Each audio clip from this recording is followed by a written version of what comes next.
क्या अब देश में कोई बड़ा आंदोलन नहीं हो पाएगा? क्या गृह मंत्री अमित शाह देश में भविष्य में होने वाले किसी भी जन आंदोलन को पहले से रोकने की तैयारी कर रहे हैं? क्या अब सरकार सिर्फ नीतियां नहीं, विरोध के अधिकार को भी नियंत्रित करने की कोशिश कर रही है? अमित शाह ने police research and development bureau को जो काम सौंपा है वो सीधे सीधे इसी तरफ इशारा करता है। उन्होंने आदेश दिया कि 1974 के जेपी आंदोलन से लेकर अब तक जितने भी बड़े आंदोलन हुए उनका अध्ययन किया जाए, ये देखा जाए कि इन आंदोलनों के पीछे कौन थे, पैसे कहां से आए, मकसद क्या था और इसका असर क्या पड़ा। लेकिन सवाल यह उठता है कि इस सब का मकसद क्या है? क्या सरकार अब जनता के उठते सवालों से डरने लगी है? क्या उसे ये चिंता सता रही है कि अगर फिर कोई बड़ा आंदोलन हुआ तो कहीं देश में सत्ता पलट ना हो जाए? ये डर तब बहुत ज्यादा साफ दिखता है जब हम पड़ोसी देश नेपाल की ताजा घटनाओं को देखते हैं। नेपाल में हाल ही में भ्रष्टाचार के खिलाफ एक बड़ा जन आंदोलन हुआ और वहां की सरकार हिल गई, प्रधानमंत्री को इस्तीफा देना पड़ा। क्या भारत की सरकार को भी इसी तरह का डर सता रहा है? इतिहास बताता है कि जब जब भारत में बड़े आंदोलन हुए उन्होंने सत्ता को सीधा झटका दिया। 1974 का जेपी आंदोलन सिर्फ सड़कों तक नहीं रहा, उसने इमरजेंसी को जन्म दिया और फिर 1977 में पहली बार देश में कांग्रेस की जगह गैर कांग्रेसी सरकार आई।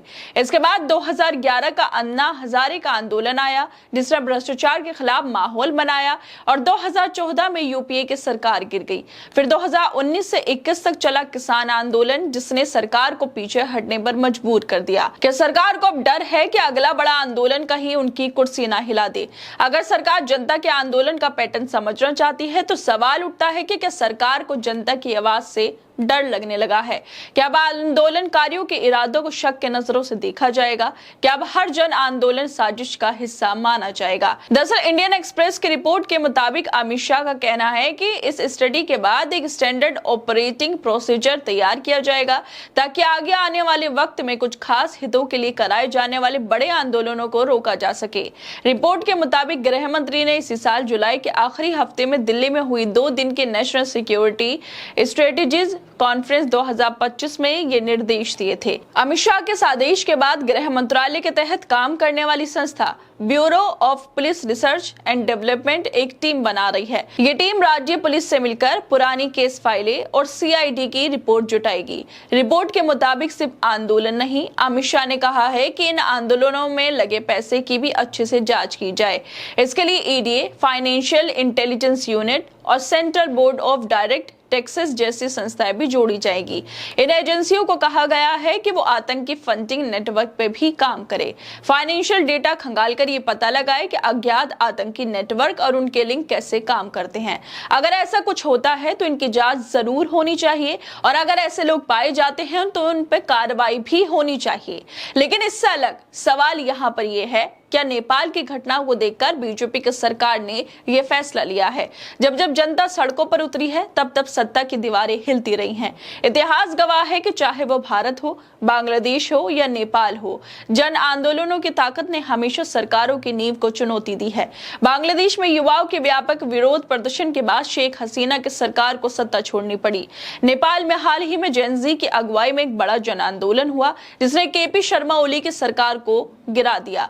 भारत का इतिहास भी इससे अछूता नहीं है। इमरजेंसी के खिलाफ जेपी का आंदोलन सबसे बड़ा इसका एग्जाम्पल है जिसने कांग्रेस को बाहर का रास्ता दिखाया और पहली बार गैर कांग्रेसी सरकार बनी। इसके बाद साल 2011 में अन्ना हजारे के नेतृत्व में हुए भ्रष्टाचार विरोधी आंदोलन ने पूरे देश को झकझोर दिया और यह आंदोलन कांग्रेस की विदाई की भूमिका बन गया। अब जब देश में एक बार फिर महंगाई, बेरोजगारी और असंतोष की लहरें उठ रही हैं, भारत सरकार ने फैसला लिया है कि 1974 के बाद से अब तक सभी जन आंदोलनों का अध्ययन कराया जाए।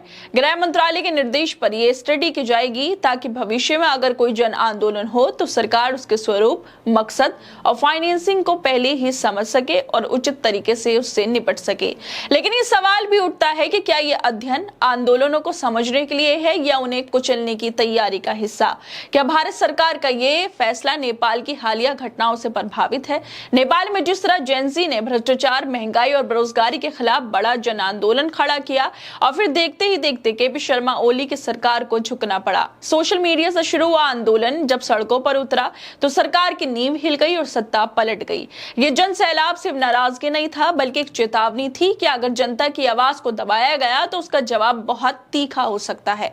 अब सवाल ये उठ रहे हैं कि क्या यही आंदोलन भारत में सत्ता पक्ष के लिए एक राजनीतिक अलार्म बन गया? क्या बीजेपी को यह डर सता रहा है कि अगर यहाँ भी युवा, किसान और बेरोजगारों की कोई बड़ी लहर उठी तो हालात काबू से बाहर हो सकते हैं? इसी डर से क्या अब आंदोलन पर रिसर्च के नाम पर नियंत्रण की रूपरेखा तैयार की जा रही है? यही वजह हो सकती है कि भारत में अब 1974 से लेकर अब तक के सभी आंदोलनों पर गहरी निगरानी और विश्लेषण की तैयारी की जा रही है। यह हो क्या रहा है आखिर, जहां सरकार ये तय करे कि कौन विरोध करेगा, कब करेगा और कैसे करेगा? क्या सरकार का अगला कदम यह होगा कि आंदोलन से पहले अनुमति की जरूरत हो, जैसे किसी शादी या जुलूस के लिए होती है?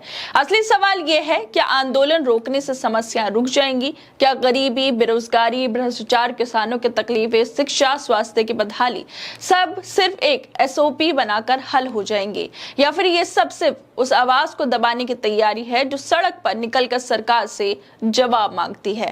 खैर दोस्तों, आप लोग क्या लगता है इस वीडियो को लेकर? हमें अपनी राय जरूर दें और बाकी तमाम खबरों को देखने के लिए जुड़े रहिए हमारे साथ।